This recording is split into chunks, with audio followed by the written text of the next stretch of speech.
For today's video, real talk tayo. Sa lahat ng mga basher, sa lahat ng mga commentator, sa lahat ng reactionist, yung mga basher na magagalit sa mga video mo, hindi yan matamaan kung hindi nila ginawa ang sinasabi mo. Walang alam ang gumawa ng video, pero may tinamaan. Makareact kayo, wagas.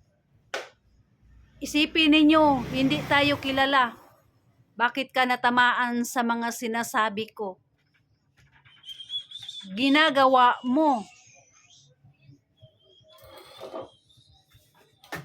Ba't kayo magagalit kung sinasabi ko na ang asawa hindi dapat bugbugin?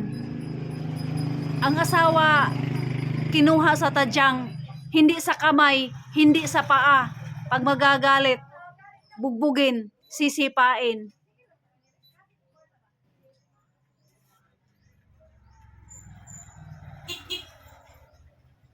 Parang hindi babae ang magulang ninyo na mambugbog kayo ng asawa. Isipin ninyo kung may anak kayong babae, ang ginawa mo sa asawa mo, gawin din sa anak mo. Ano kaya ang feeling ng isang magulang na makita ang anak na bugbog sarado? For today's video, real talk tayo dito. Wala akong tinatamaan, pero bakit may natamaan? Ilag lang.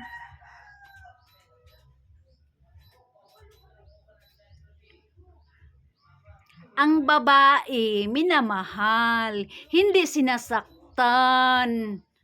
Ang problema, saksakan pa ng trabaho ang babae. Pag may kagalit sa labas, asawa ang buntunan ng galit. Hoy, isauli mo yan sa magulang for today's video. I-share ninyo kung pati kayo natamaan nito. Nakita ko lang sa mga video kaya ginawan ko ng reaksyon.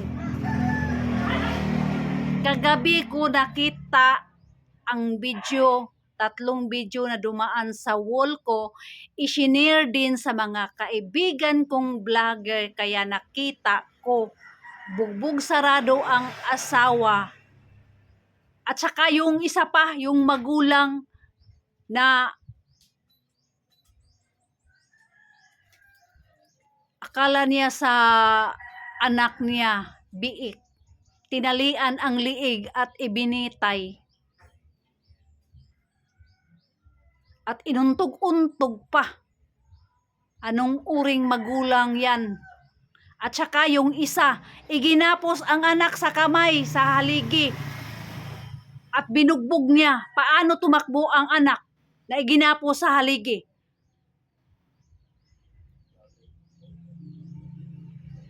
I-share ninyo. Magalit kayo. Sabihin ko, isa ka sa taong ganito.